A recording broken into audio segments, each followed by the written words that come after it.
Bismillahi walhamdulillahi wassalatu wassalamu ala rasulillahi wa ala alihi wa sahbihi ajma'in. My beloved brothers and sisters, you're not lazy, you're not broken, you've just been carrying something Allah subhanahu wa ta'ala never asked you to carry. Take a breath with me before we begin, a real one, the kind your shoulders have been waiting for all day. Because if you clicked on this video, something in you is tired. Not the kind of tired that sleep fixes. The kind of tired that lives behind your eyes when you wake up. The kind that follows you into the prayer, into the conversation, into the drive home. And somewhere along the way you started to believe that this exhaustion is your fault. That if you were just stronger, just more disciplined, just more spiritual, you wouldn't feel this way. My dear brother, my dear sister, listen to me carefully. That belief is the first myth we have to break tonight. Most people think burnout is a productivity problem. They think overthinking is a personality trait.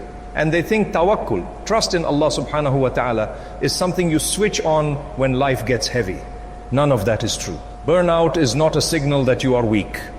It is a signal that you have been doing the work of Allah subhanahu wa ta'ala, the work of your boss, the work of your family, the work of your community, and the work of your own future, all at the same time, with the energy of one human being. Overthinking is not you being smart. It is you trying to control outcomes that were never placed in your hands. And tawakkul, real tawakkul, is not a feeling. It is a posture. It is how you stand before Allah subhanahu wa ta'ala after you have done your part. So before we go any further, save this video somewhere, you'll see it again. Because the next time your chest tightens at 11 p.m. with a list of fears that won't stop scrolling, you're going to need to come back to this. Let's slow down and look at where this all begins. Allah subhanahu wa ta'ala says in Qur'an, لا يكلف الله نفسا إلا وسعها. Allah does not burden a soul beyond what it can bear. Surah Al-Baqarah verse 286. Now read that again slowly. Allah subhanahu wa ta'ala did not say Allah will not burden you. He said He will not burden you beyond what you can bear. Which means, and this is where many of us get it wrong, the burden you are feeling right now is real. He sees it. He acknowledges it. He is not pretending your life is easy. But He is also telling you something gentle underneath that verse. If it is on your shoulders, you can carry it. And if you can't, then it was never yours to carry in the first place. That is the first correction. You are not failing. You are overscoped. You have taken responsibility for things Allah subhanahu wa ta'ala did not assign to you. The outcome of that interview, the future of your children's hearts, the opinion of that one relative, the exact day your dua will be answered, the version of yourself you were supposed to be by now. None of that is your job. Now let's talk about overthinking, because I know how it feels. You lie down at night and your mind opens like a browser with 40 tabs. You replay the conversation from 3 days ago. You imagine the email you haven't received yet. You rehearse the worst case version of tomorrow. And somewhere in your mind, a quiet voice tells you, this is responsible, this is being prepared, this is what mature people do. That voice is lying to you. Overthinking is not preparation. Preparation has a stopping point. Overthinking does not. Preparation ends with action. Overthinking ends with exhaustion.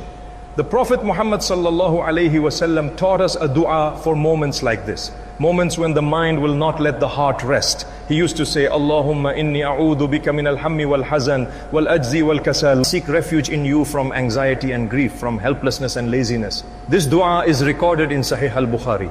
Notice something. The Prophet Muhammad sallallahu alaihi wasallam did not say, Oh Allah, take away my responsibilities. He said, Oh Allah, protect me from the weight of carrying them alone. That is the difference.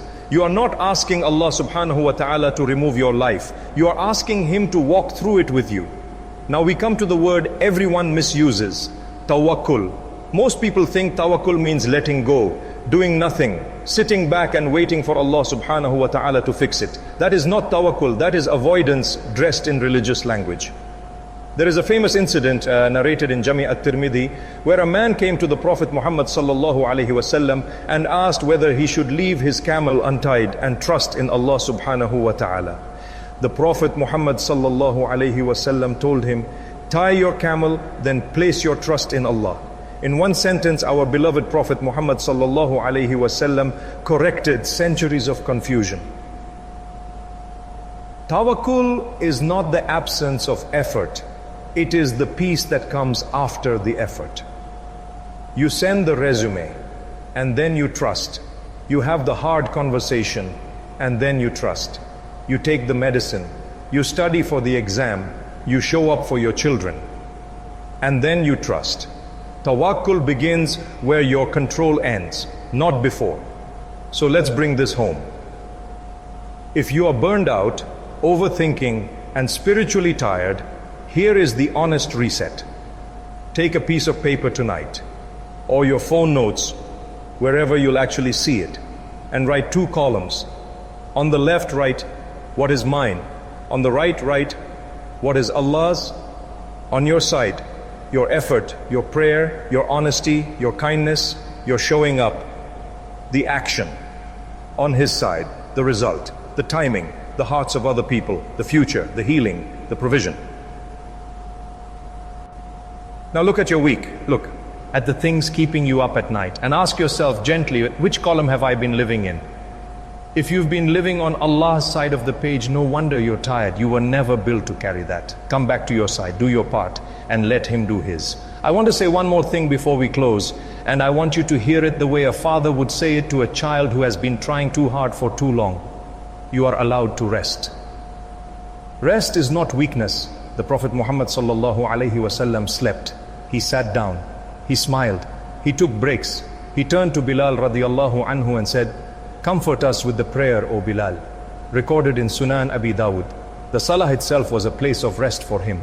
If our beloved Prophet Muhammad sallallahu alaihi wasallam, the most beloved of all creation to Allah subhanahu wa ta'ala, allowed himself to be comforted, who told you that you weren't allowed to be? So tonight, before you sleep, do something small. Make wudu slowly.